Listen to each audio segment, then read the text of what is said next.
you'll recall our conversation about necessary causes. I find this very interesting because, as I mentioned, one layer of necessary cause can have a deeper layer of necessary cause underneath it, okay, that may or may not be evident until we investigate. So Sasaki Roshi, who as we speak is 104 years old, the oldest living Buddhist master and still has a complete functional teaching load at that age, he talks about a necessary cause for suffering also.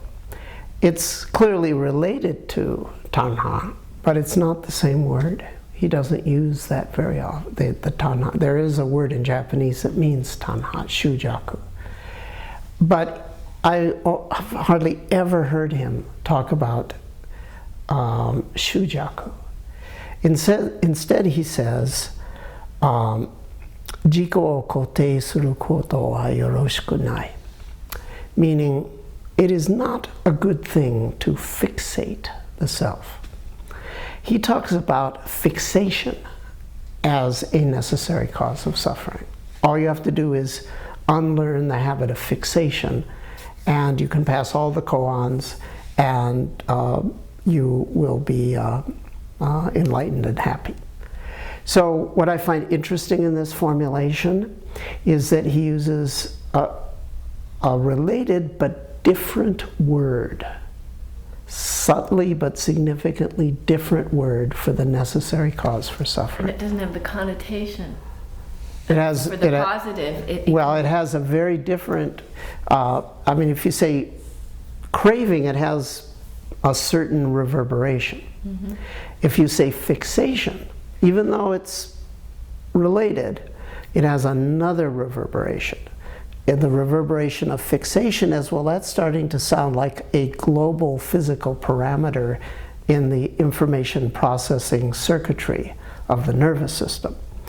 A global physical parameter. I got it, yeah. Examples of global physical parameters in nature would be viscosity in a hydrodynamic system, or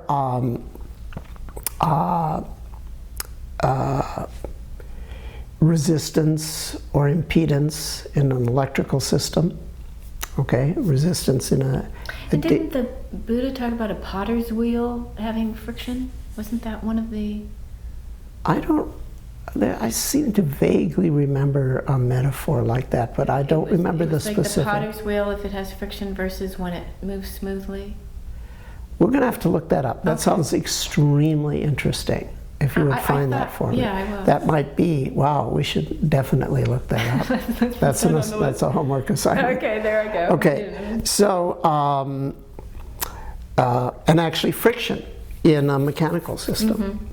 So if something analogous to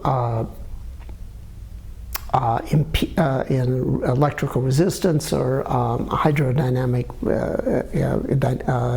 dynamic viscosity or friction and so forth, if something analogous to that is also a necessary cause for suffering, then that sort of makes us think, well, that's starting to sound more like talking about the brain and the nervous system, okay?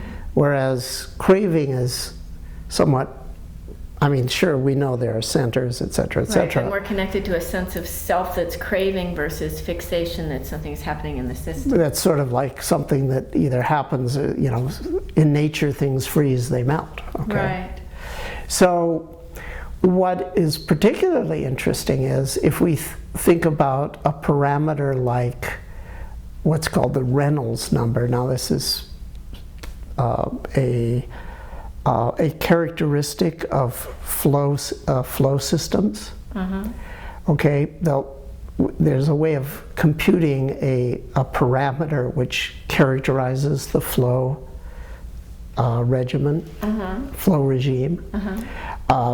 So I won't go into the details, obviously, but if you have a flow field and its Reynolds number exceeds a certain value, then it goes turbulent.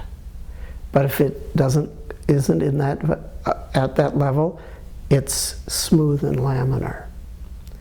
So if suffering were analogous to turbulence in the flow of the senses, I'm not saying it is, okay? Right. But let's say it were. Then we could model, and if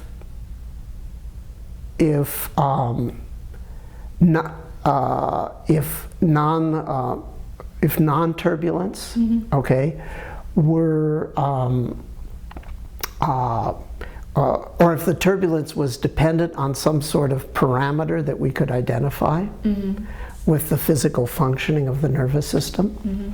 For example, there's something called the attentional blink, which I won't go into the details, but it basically measures how much fixation there is in your moment-by-moment concentration, okay? And that can be measured now with science. By the movement of the eye, you mean? Or you mean you're talking about the No, I mean no, it's a blink metaphorically, not physically. Okay. That's why I say I'm not going to go into details. There's a lot to say about it. You can look it up on the internet.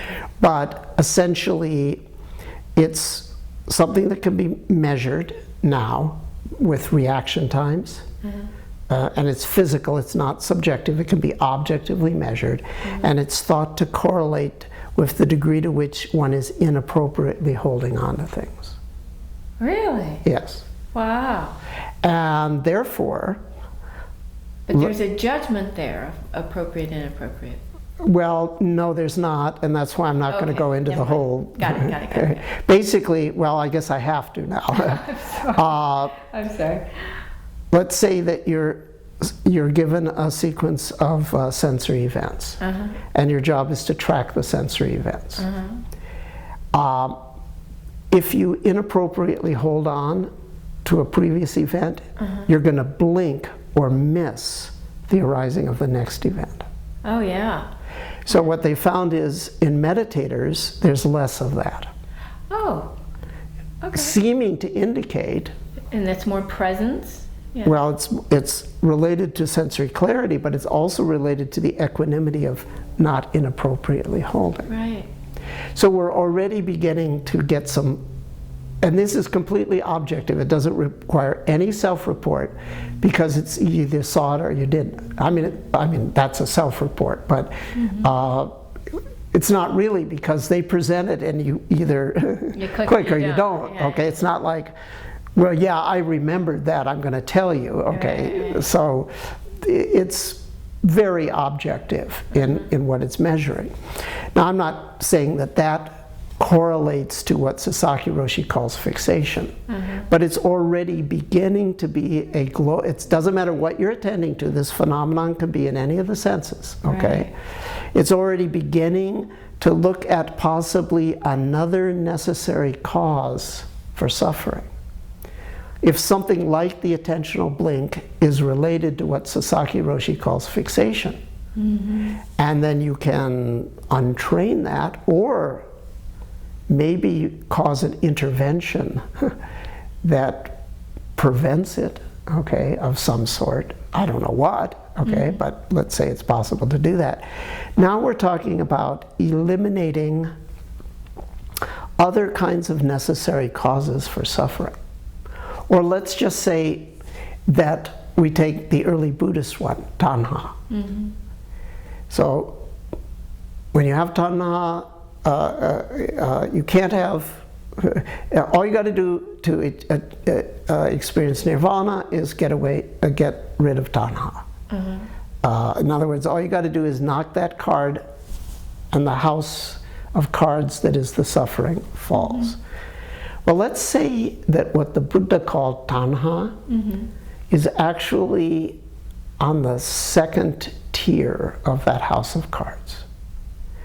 Let's say that at a deeper tier, there's something that has to happen physiologically in your nervous system for Tanha to arise.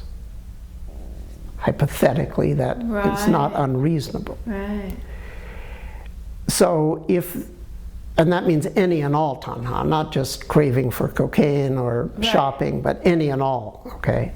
Let's say that there is a necessary cause behind the necessary cause.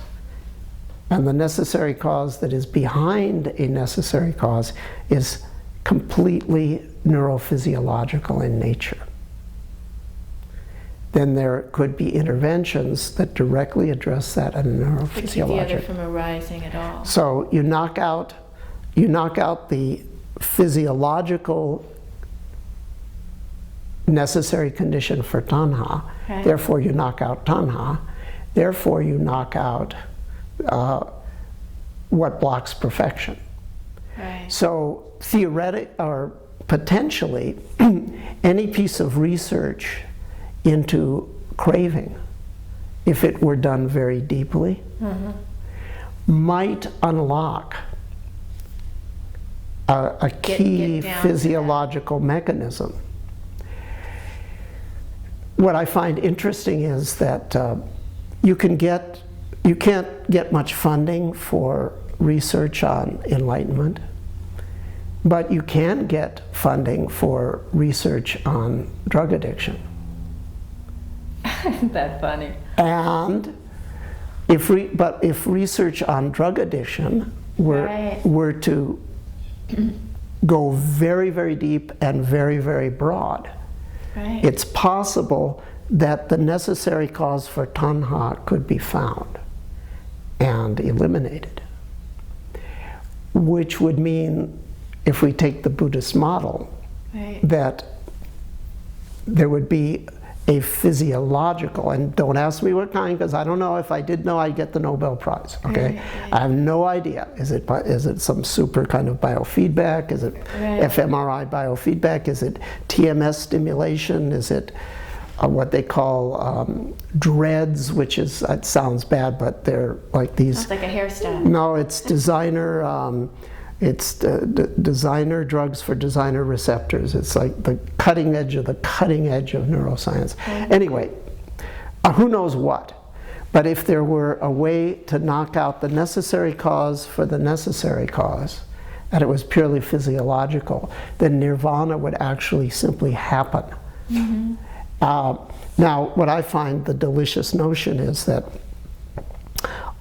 you can get funding for craving research, and you could get funding for deep and broad craving research, and you could get funding from Republicans gladly for deep and broad craving research. Therefore, it could come to pass that Republicans become responsible for the entire world of becoming Buddhist.